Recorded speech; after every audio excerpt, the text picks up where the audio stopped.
Patrick Moubenga, Yonde véritable digue de Bandal. Bandal ne tombera jamais. Patrick Moubenga, Yonde véritable digue de Bandal. Bandal ne tombera jamais. MBK TV Moupé Pasika. Tout l'internaute peut s'abonner à MBK TV. Donc ceux qui viennent, ils ont maman Mutabenga, ceux qui maman Mutabenga, est-ce que vient expliquer Bisson via Bomba Kiango? Nanyon soya salara vraiment. Est-ce que via commis 5 ans à l'élo? Via nyon so via salara na ye, obiso de yebarate. Est-ce qu'il y a solo Togo ba explication na makambo ya fani liwana tom président? N'a qui question il finalement fallait répondre na mutuna wana. Asa président Sénat. Pour ni bino lingate, so aux responsabilité mboka, ba tous nos comptes na responsabilité aux yeux. Et ces années. Biso de monde mon de tout en anglais wana. Ba touana ba pauvre. Batouana ba faible, ba na besoin de justice. To ni justice comment tu es pas na bango.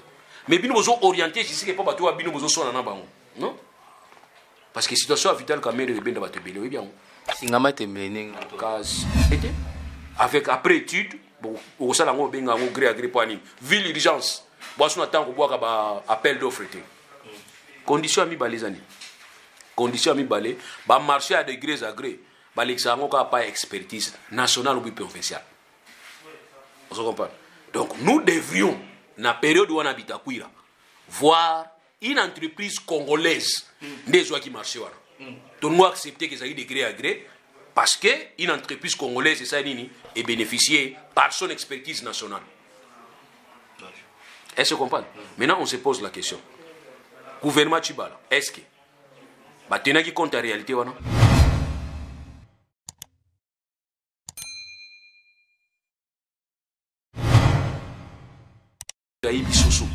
Soso notamment beaucoup boy plénier azate bazuye batini na prison. Donc voilà état des droits.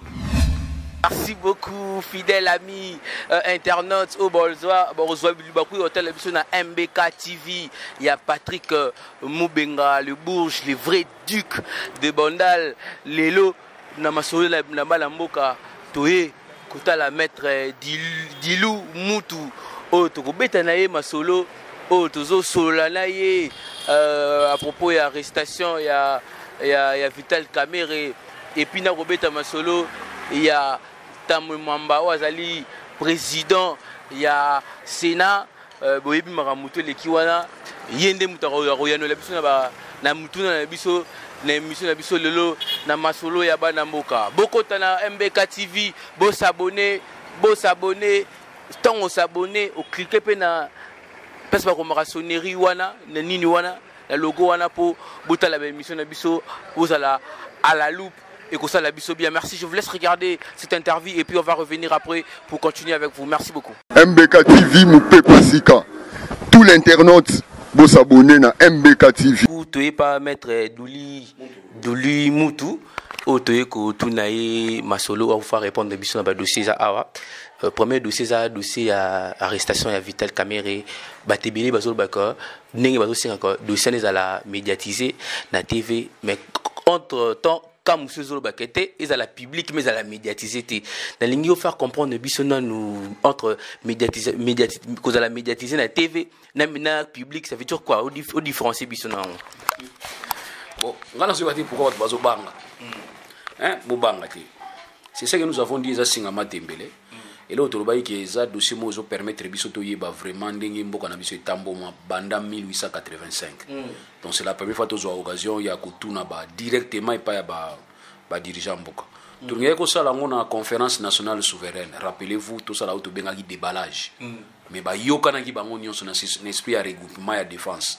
Na opposition na mouvement présidentiel ba yokana ki baboya ki commission ya bien malaki na commission assassinat et rendre rapport nango toujours batouana bazatile bazo boya makambe bima na public pone.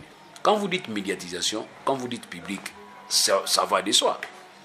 Parce que médiatisation ça veut dire quoi? Qu'on rendre rango accessible na média. C'est-à-dire média abanda ko lobela ngona ba détail nyonso. Média bana ko landela yango. Ayeba. Mais médias sont la moussana par rapport au Tobenga droit à information, ils ont garanti. Donc le droit à information pour Batouba à l'informer, ils ont droit à biso. Article 24 non dans la constitution. Tous à l'informer, surtout ceux qui ont l'art na biso. Alors je ne vois pas pourquoi est-ce qu'on doit commencer à dire que tu es médiatisé à côté. Ça déjà c'est un faux pas. Et puis à vous la presse, vos alliés 4e pouvoir. Bon, on a besoin aux organisations, je ne sais pas tout. Na poto ba scandale nion ces obima ya finance ils alliés kobima partir grâce à la presse, grâce à médias. Otika la simate, muto intimidé, muto bank sa muningati. Non mais na katu malbaté, il faut tout la vérité na état autant na ngolelo, ton état d'urgence et puis na maladie ozo ravagé mokili. Peut-être bato bo ya msu sous ça bazo botate, bazo tambulate, l'état d'urgence ça veut dire quoi? Mais l'état d'urgence ils ont payé ça va droit mususu. Moi ils ont droit fondamental, ils ont dit bien énuméré. Mais ils ont dit que payé ça va droit muta azala redevable dans l'état. Ils ont payé ça muta à rendre compte na population. Ils ont payé ça. Ils ont dit audience, bino ba itaki l'état d'urgence ya libo tika ngo landa ko kangaka batu. Tant bokangi mutu bongo samsa mutu. Droit ya mutu ezanini? Droit ya mutu. C'est la première fois na yoka batu ba boy ke vérité yebana. Otika vérité yebana. Na Mibeko, est-ce que Mibeko, selon Mibeko, lobby nini? Article 20. Et lobby toutes les audiences et alliés publics. Sauf ce qui le tribunal a décidé autrement. Pour nous préserver l'ordre public na bonne mœurs. Na likambo bukangeli kamere muyibi. Ordre public nini kozala déranger. Na likambo bukangeli tata batu wana muyibi. Bonne mœurs nini kozala déranger atteinte. Isate? Tata wana mutazo senga. Izate ke bino bozo sengela yeke soni bazo samita tata na bino na miso abatu. Na mufudo bafundi ye mo bazo senga ke za la public. Bala liboso na monyo. Donc moto bakangi muyibi alobi bo sambisa nga bato so bayeba ke na za muyibi. Mabina bino place bozo mona mabina so mona ta. Et puis tribunal a décidé boy ta. Tribunal faut motiver. Le tribunal a droit a une obligation à motiver ko bisa biso ki na boy pona boy. Ba bisa biso. Mais raison na kati article 20 ezaka mi balé. Troubler ordre public, na atteinte à mers. Et on va se protéger. Mais par rapport au dossier à Vital Kamerhe, tel mise qui médiatisé, tel mise qui dramatisé, nous estimons qu'ils ont un droit à bisoter la vérité. Oui, Claude Tolingi a voté. Voilà, Tolingi a voté. Ils ont un droit congolais surtout à qu'est-ce qui s'est passé réellement dans Mbongo où ils ont biso. Si vous avez un yo oye bateni ni les gars qui pona Mbongo na biso tuna bango ordre public. Nazana na candidat. Est-ce que batwa na candidat? Toi na candidat? Tozo zélande ba télévision za kufungwa. Jour wana za na ba pile, na ba batterie, na ba nini ba panneau solaire, na ba groupe. Nous sommes les gars courir qui ka kapo e koza pe courir pour kene pam. Na pelisi ka groupe bala moko. Bala radio bala mona te. Mama na ngai. Botika yango ka kopela ndenge na po courage snel to na confiance na ngote. Ba ko benga kata bakati. Biso toza biso to yiba vérité. Dossier wo aider biso makasi. Justice congolaise nazo yibisa bino. Ba nyokoli bino mingi. Osenga mbongo na bino salaire mata basaka na bino. Ba magistrat eza magistrat si magistrat debout. Boza vraiment lo déconsidérer la société na biso. Pour une fois qu'on va permettre biso à musa na bino, bosa la ngona candidat. Bosa la nenge mibeko esengi. Oya ko kanga makangami oya ko tika ba fois bashala. Pona dossier auto fongola miso. Eza dossier exemple pour permettre mboka na biso mata. Tout le monde a côté liste bato baza ba expert. Comment pays vous a bien classé côté ba pays le plus corrompu du monde. Non, c'est pas la rata. Il y en a biki. Poto longo na liste wana. Toto diminuer, toto ka ninga mso les biso. Dossier auto banana ngo. Il faut être la public et permettre à ce que la population te exactement qu'est-ce qui s'est passé. Ok, merci beaucoup maître. Je pense que Baimbo Kao Baota la biso dans 4 coins du monde, au bas s'appelle Bakota la biso dans Njondo TV, va comprendre les maîtres expliquer biso na premier dossier que dossier fait à la public parce que Baimbo Ka ba na posa ba bambo na bango et kenda wapi to ebunga to ezali, c'est très important. Même ata ndenge maître le bi courir katani vous avez un panneau, Pelissa Group et surtout Internet payé, Marambébélé comment les cas en direct sur Facebook ou sur YouTube, ça là la méga, tala ça fera énormément plaisir. Mais tout compte on a deuxième dossier, on a biso aux actualités pena apparemment. Le bas moi trop que Barambeliki na Sénat, vous le savez très bien, donc vous expliquer en côté, mais apparemment n'engezo le bas na quartier na nzela que moi si wana excusez-moi la terme wana que yenim taye ko si dur peut-être tamwe mwamba waza président du Sénat tamwe mwamba répliquer na ninga ma BPT mais bazo pesa tamwe mwamba faute eux ils ont comme ça peut battre battre mususu mais entre temps battre mususu le baka tamwe mwamba sali mabe il est président du Sénat à la chambre haute a koki ko étaler mara mususu bongoté devant public pour na yo réaction. Bon via za mkolo via mkolo eza mbala liboso de via kuta makambo ya boye na vie na ye a résolvoir au ndeni ndeni ni via zwa solution makambo côté là na ye parce que entre nous soit dit même papa même maman ya bana ya vie tant balingana ka moko beninga muninga donc so yvete eza maman mutabenga so maman te za vie mutabenga est-ce que via expliquer biso via bomba kiango hein na nyonso ya sala vraiment est-ce que via komisenga lelo via nyonso via sala kana ye obiso to yeba raté est-ce qu'il y a solo tokozwa ba explication nango tokozwa te donc moi je regrette tout simplement que via akendaki likolo ya kanda via akendaki au-delà de la colère et quand vous sentez les vieux parler vous sentez les vieux affectés donc via zaki touché dans fond propre naï et à ce moment-là réseau qui maquille ça c'est ce que moi j'ai remarqué le bosso et via comme ko makambo ezalaki ko cadrer na makambo ya fandeli wana tom président maintenant qui question il finalement fallait répondre na mutuna wana asa président sénat pour ni bino lingate so aux responsabilité mboka ba tout nos comptes na responsabilité aux yeux et ces années on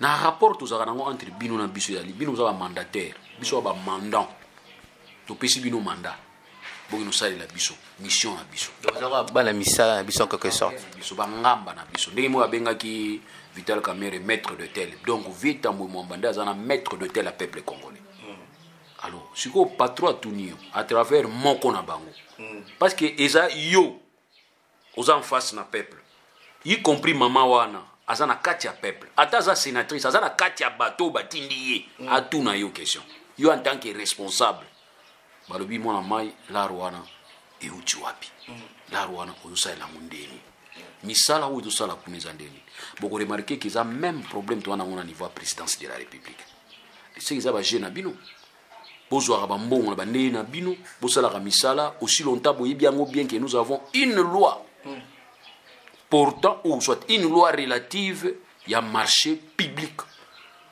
to benga ngo loi numéro 10/10 il y a le 27 avril 2010 et loi wana eko modifier ordonnance moko isinyamaka na 69 par rapport à ba marché public ordonnance wana ba mesures ezalaki adéquate te ba mesures ezalaki inefficace c'est-à-dire efficacité yango loi oyo ya 2010 eko renforcer na ko se baser na ba norme ya OCDE ou ya Organisation pour la coopération et développement économique ezali structure internationale et puis ça ba norme ou ezali opacité bo créer opacité na ba marché mususu bo créer ba zone moko noirté il faut qu'il y ait transparence et dans cette transparence on nous exige ba appel d'offres bona musala osalisa yo gouvernement oboa ki appel d'offres na batu nyonso bazala makamba construction oui to tonga ba saute mouton o no so monika za na expertise o no so monika amayele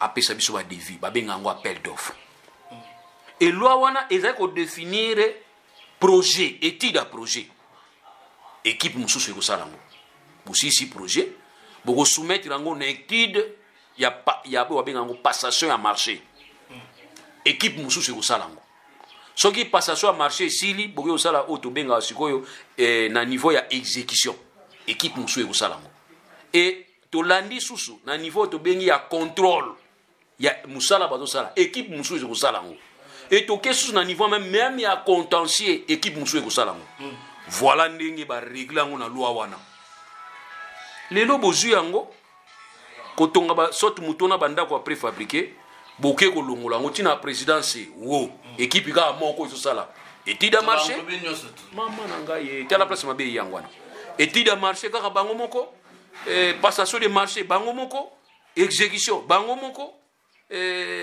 nini contrôle bango moko mena balingi baye ba contentieux ba kende wapi boso viola qui déjà mibeko bo viola qui donc le simple fait à kolongola ngo na niveau gouvernement responsabilité compétence ou en exécution bah bien que exécutif c'est-à-dire exécution ya ba makamu nyonso ba décision nyonso na marché nyonso yele maboko ya gouvernement bolongo le maboko ya gouvernement prétextant que gouvernement na izali démissionnaire encore une erreur parce que nous avons tobengango système transitoire oh ya correspondance ya ba institution donc une institution ne peut être remplacée que par une autre institution il y a même valeur que y ce qui a liboso mandé ici.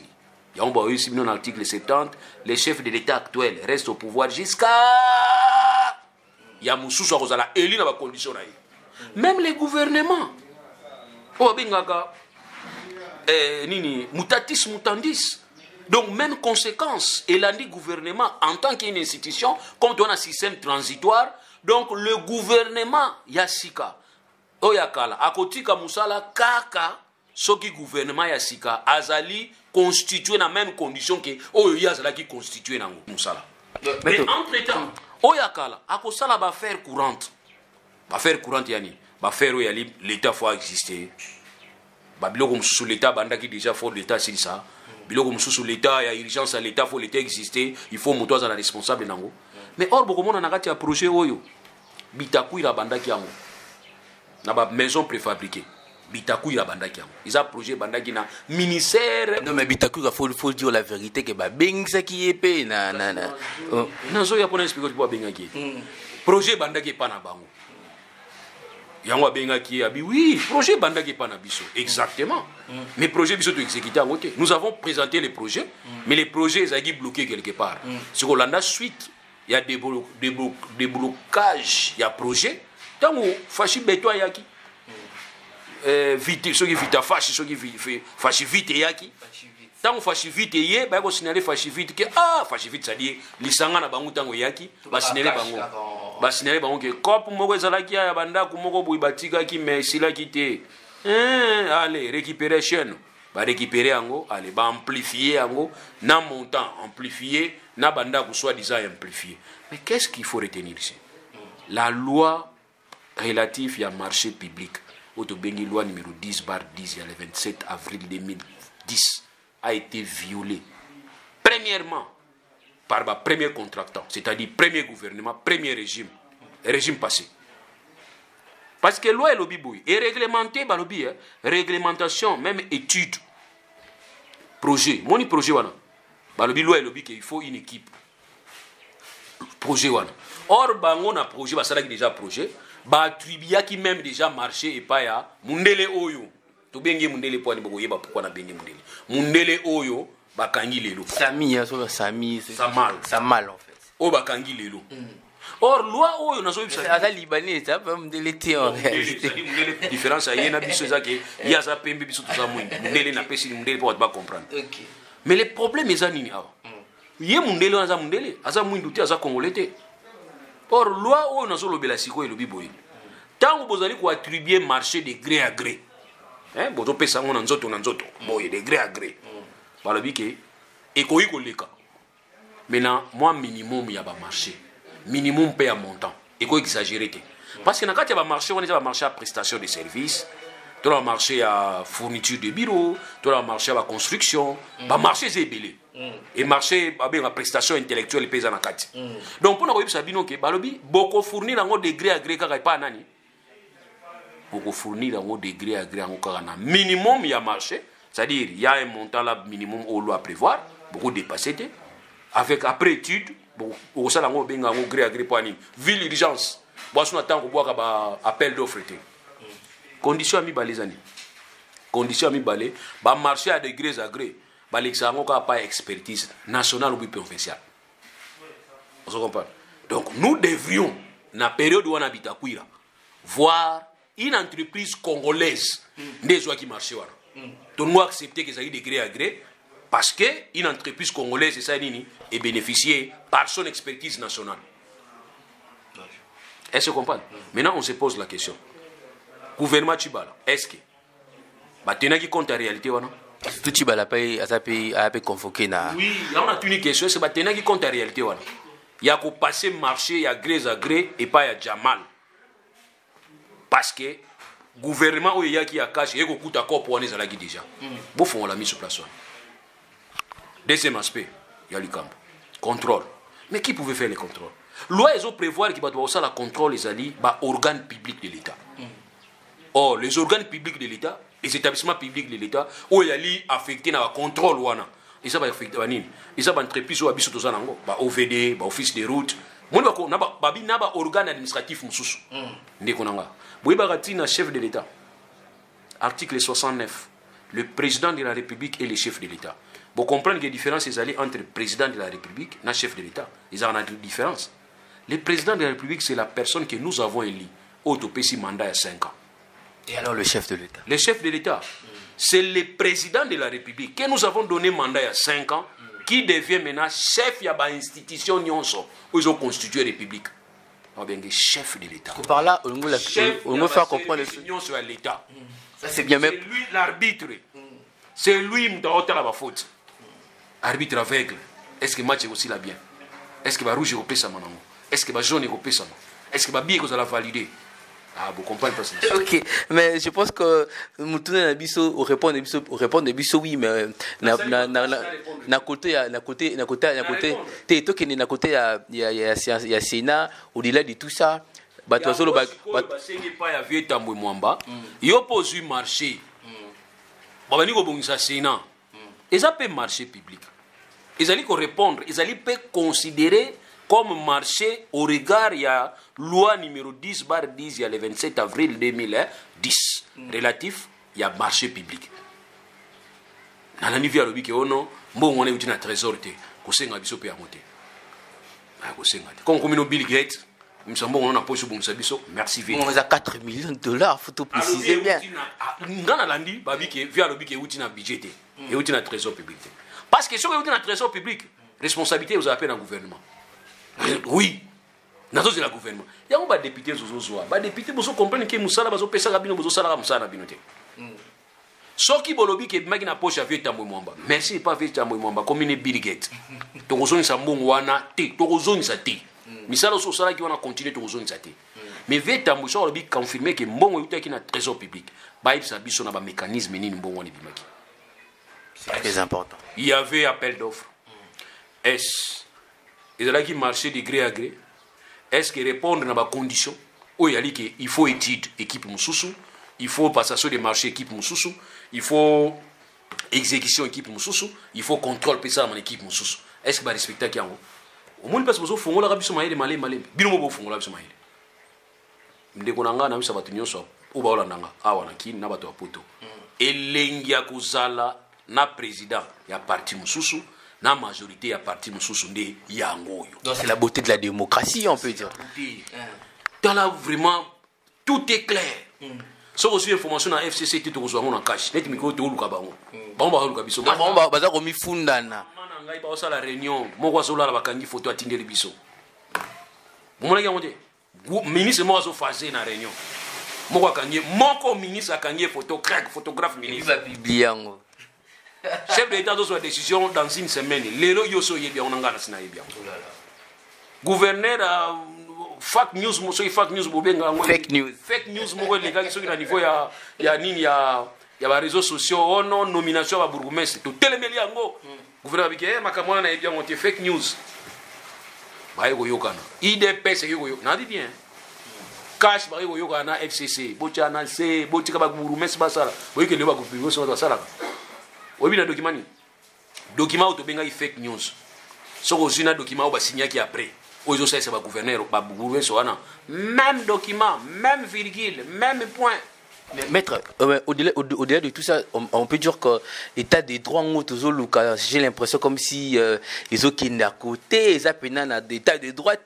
La façon dont ils le c'est comme si l'état des droits, il y a 2 points de mesure. Quand on a un terrain, différence à bateau, liban na ba bureau o baza ba juriste té na bato baza na katia terrain mais baza ba juriste yango ezo mona donc malheureusement nous sommes confrontés par bato baza na katia bureau ba juriste té ba on va lingosa na biso ba débat siko biso to na libanda to na terrain to ba juriste donc maramuto zoleka état des droits eza auto mona vraiment té état des droits c'est une préoccupation ya constituant. Ce que tu as parmi les préoccupations constituant, il y a les bosses d'aller assurer l'harmonie entre les institutions. On a ça animateur. Parce que Christ nous a dit dans la crise, il y a des institutions, des animateurs, qui contestent, qui illégitimité. Maintenant, constituant doit s'adresser à la classe politique. Parce que la classe politique ensemble, la force vive. Basangana qui na San City. Bangonde ba constituant qui n'est-ce pas constituant. Bango ba comment qui n'est pas constituant originel. ezaki bango balobi boye na kati ya préoccupation na bango na kati ya exposer les motifs balobi ke to assurer harmonie à l'institution, to éviter les conflits, ok? To promouvoir la bonne gouvernance, to lutter contre l'impunité, et puis to assurer alternance pacifique. Voilà les conditions où d'une manière générale, où permettre yonanga na ba politiciens na mboka na biso tout tambola na kati ya logique. Voilà comment ça s'est passé. Mais aujourd'hui, les lots tous les lots aujourd'hui, to les lots comme on a ba conflit, c'est-à-dire qu'on a créé. Bah conflit bola la kola muka mutazo créer conflit wana ba allié. Moi je peux comprendre ba to la muka ba créer na bino conflit. Mais bino na bino boza ba allié. Ou bana libala. Bon c'est créer ba conflit et bolingi biso to pesa bino afi na biso. Nous pouvons que vous condamner. Vous comprenez pas ce premier ça na niveau wana.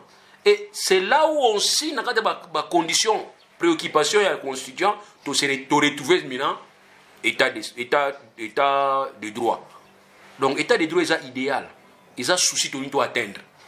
Mais nous avons décrété. Parce que fâché à yé, il a décrété état de droit. Non, il n'y a pas une volonté. Il y a satisfaire. Na posa ya constituant. Mais toi accompagner. Mais tant toujours accompagner, toujours même na barrière mususu. Il y a fanatisme.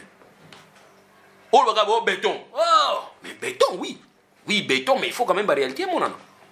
Quand vous prenez Mongo, il y a trésor public. Vous avez ça coordination au niveau de la présidence. Ce n'est pas l'état des droits. La condition de passation des marchés au regard de la loi, ils ont rendu mon athée. Voilà. L'état des droits déjà Vital Kamerhe, c'est encourageant. Quand vous voyez les gros poissons se faire attraper par les filets, mais posez-vous la question, petit poisson, ou pêcheur, qui aime qui va boire par Ndakala, pour Ndakala qui me colonne en Wan. Parce ça en maille. Okay, merci beaucoup. Non, c'est parce qu'il faut cola nano. Faut cola. Yo zuba capitaine na minene ya munene boy. Ozinda kala capitaine na muke boy. Olizo liana capitaine na muke. Soza na conscience ko zo capitaine na muke ozinda na mai pani. Akola lisusu. Par là je veux dire quoi? Kende na ba kasho. Kende na ba parquet. Surtout ba parquet près ba tribunal près tribunal de paix. Kende ba parquet wana. Wa mikimike wa babo do benga parquet secondaire. Kine okuta batu bakanga maona bakanga pona nyongo or loi na biso epekisa okanga mutu na nyongo te mutu mususu bakanga pa OPJ balobi 48 heures faut dossier transférer na parquet OPJ police akanga mutu 1 mois bakangi mutu mwasi na mbali basa divorce mwasi ayefunda mbali basa divorce na police pe ko instruire dossier ayibi soso atamona na boko boy plaignant azate bazuye batini na prison. Donc voilà état de droit. Biso de monde mon de droit en anglais wana. Batouana ba pauvre, batouana ba faible, bana besoin de justice. To ni justice comment tu es pas na bango. Mais bino bozo orienter justice que pas batoua bino bozo sona na bango. Non? Parce que situation Vital Kamerhe benda bato belé oui bien. Singama tembele kasi eko benda bato belé. Parce que bato boso ba koza na difficulté na dossier Kamerhe poani. Kamerhe za na dossier ngo so za pénalement responsable, Il y a aussi des civilement responsables. Il y a des civilement responsables. Kamerhe n'est pas arrivé là-bas comme un cheveu na katia miliki, n'est-ce pas? À comment qu'il y a une volonté moko, la volonté politique, Kamerhe est arrivé là-bas. Donc il devrait avoir aussi des conséquences politiques et aussi une responsabilité civile à Moutoumoro Kamerhe Zawana. Moi je me pose la question. Donc tout ce qu'il faisait pour soi-disant entre guillemets Aïba 400 millions, ceux qui 50 millions, ça se faisait sous la barbe de tout le monde. Moninga. Naïb sa abatu nyonso po naza na profession libérale. Naïb sa abatu nyonso. Soki naza adjoint na yo. Ibsa nzambi zerera. So baba pona ka badjoint, pona adjoint pona mutu musoko pona ngati. Po master na otikote. Mwe na otikote pona. Na otikote. Acte nyonso ko poser di sikanga naza. So na moni ki acte oni za ko dévier. Ngana oza ennemi no liboso. Na wo tongo libanati na ibsa ngobu. Ebi na ibso mona mai. So que bimi libande zanga nazaka banque ya mbongo na bomba ba problème te. Vous comprenez ngai? Pour comprendre que nga rôle na ngeza wana tini na simba bo sac. Donc ti mona maya garçon de quoi, garçon de course na hôtel, enfant de chambre na hôtel, ce garçon de chambre na hôtel. Donc so yogi makambo e bina so vérité. Patron avec un chef avec tout le respect, so yogi mo libanda seginga. Ko s'inquiéter te. Na biso déjà. pour na kolinga te na fanda na mona kabuzo wa mugizoleka ko mona mai ninga zalaki wana abendinela bo mona te bo comprendre te orizaki mbongo moko zwa coordonner ngo pona ki section musala ezomona na te bato batie makelele Kamere alikaki na top Congo pour distraire la population. On va faire les 30 ans, c'est la les 30. Ah, les 30. Tiens, ils font matin. Na liro musala ndezo sala mawana. Na date yo pesi e font matin. Est-ce que c'était il faut à la maçon, il faut à la architecte pour yeba que nenge caméra ça la déclaration que Kalaming tezo font awa eza ya soloté. Ok, très bien, je pense que la Numbula et bêta et quoi ça batol puisque c'était comme ça non. Tant Numbula bêta qui et quoi si batol de togo monake même Kotobula, Batobola était toute une question pour ni bokanga kia. On s'est posé des questions. Le vrai problème pas nabino yani boba lo lendo. Boli ko yoka batuté. C'est ça le problème nabino. Le seul monde alobiga que ah esimbité maman nanga o miningam. Oh! Force kabilizarani. Bobenga ga endingo benga ga wana. Mais yoka trop. Zoa carnet. Chef de l'État. Les mots na top comment biki chef de l'État sombara na sombelo radio oyo ka makamizo leka. Zoa carnet. Zoa na stylo. Rouge té, mais zoa na stylo ata stylo bleu. Okomaka, ozokoma. Mais yo musala nunde yangwana. Parce qu'il y a un défaut dans le service na biso renseignement. Il ne travaille plus pour na compte à travers sous pour na compte à l'État. Dans le pays musulman ba CIA, ba KG, ba banini ba FBI, ba zo travailler pour l'intérêt des États-Unis, mais pas na biso intérêt États-Unis, intérêt zate. Omona muta bureau da zolanda mutu. La sanga God na yeza na nini na kati. God na nga Kagame za na kati, Museveni za na kati. Zolu ka bango pour na livrer au bango. Non. Or faut travailler pour l'intérêt ani. Pour payer sa rapport. Renseignement na bino en tant que commis. Et comme on dirait information et pas chef de l'État, pour chef de l'État permettre la décision. Le chef de l'État a besoin de prendre des décisions dans le domaine. Il n'est pas magicien. Il doit travailler avec ses services. Et les services on est rendu Moussalate. Pour savoir que Moussala on est Salamate, nous avons dit. Il en est qui le 22 septembre 2019 na TV5 Afrique. Le chef de l'État qui va vous dire que j'ai confiance à mon directeur de cabinet. Mais avant le 22 décembre, les gens criaient déjà. Ça ne va pas, dans le niveau président, ça ne va pas. Vous allez crier déjà. Et vous vous réveillez, et vous croyez que dans tout ça, vous avez un problème. Je vais un exemple à Souka. ça va parce que comme dans Souka, parce qu'on a une minute. On a une carte. On voit que c'est la carte en bon et pas nanga. Yo. On voit que c'est en bon à carte et pas nanga. Oui, non? Si on voit que c'est en bon, on a carte. La bombe est la bombe. C'est pas ça le système que on voit que c'est la carte. On voit que c'est la carte, on voit que c'est la carte. Nanda kunanga moi nanga ibimbongo. Oh yo bois ka pas nanga. Na weso luka moi nanga. Est-ce que weso luka moi nanga? Est-ce que toli moi nanga? Moi nanga ba okanga ipo muyibi. Mina na futa mbonga. Merci beaucoup. Je pense que nous sommes arrivés pratiquement à la fin de cette émission. Toi qui na masolo ya bana mboka, to solo na mwana mboka, atalisi biso alinga atalisa. Un petit mot de la fin pour to kabona parce que to comme dans la souka, un petit mot de la fin. Petit mot de la fin zaka moko tous à la poser. Audience au fou il est na télévision. Audience au fou à la public. Il va, il y a crédibilité à justice na biso. Justice au bosakani na trop. Oli kananzira bato bomimboka ba avocat na yoka kango yopo yoka kango na ba question heureusement bato bomimboka ba magistrat to yoka kango to cette fois-ci to lingi to banda siko kusala musala et musala ne zo banda boy ezui bisika kaka izukuteli yo bisika mpe zula yo mukamate et za sulu kama black te yango to lingi eleka na télévision et servir na leso pa ba oy batikali ba mona ke directeur la chef de l'État Tisiko, on va se comme directeur la chef de l'État. A démissionné, va suspendre, va révoquer. Mais à Dream, il c'est le problème. Mais il doit concerner toujours jusque-là directeur la chef de l'État. Activement sur l'accepté Gaza sous directeur la chef de l'État. Démission, révocation, suspension. Le point dans le baquet, tout le monde a binoqué. N'a pas niveau assez boutique et nango.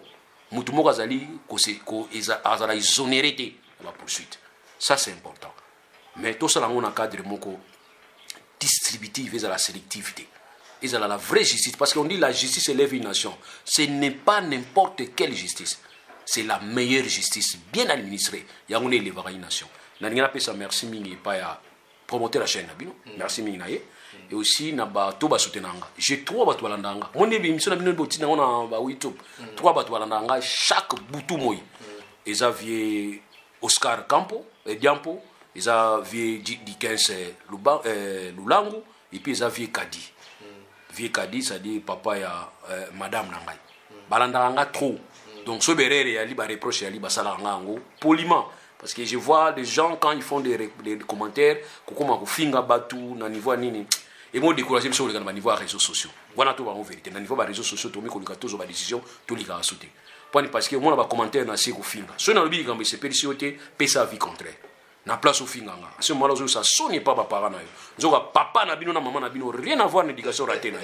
OK, merci beaucoup. Je pense que merci beaucoup de clôturer déjà et maso na biso ba na mboka lelo. To yamba ki maître Douli Mutu ou à lobby. A comment ba ini ma réseaux sociaux mais mission que les capé na TV, que les capé na ba réseaux sociaux maître faut comprendre ça. Ils en ont ndenge makambo kile la. Démocratie ça ko ba tolérance. Tant on moni lobby comme c'est périssi ngaité na ko lakisa yo oyo ya malamu. Ce qui yo lobby à malamu ya na ndimi ayo. C'est ça la tolérance. Parce que les gens se croient être démocrates mais balingi batu akoyo ka batu mususu te. Donc moi je suis d'accord na batu nyonso. Hein batu nyonso tous les 11 matchs à Coupe du monde en direct. Voilà finale. Bon bafo basha. Merci beaucoup. Ciao. MBK TV Moupé Pasika. Tout l'internaute, vous s'abonner à MBK TV.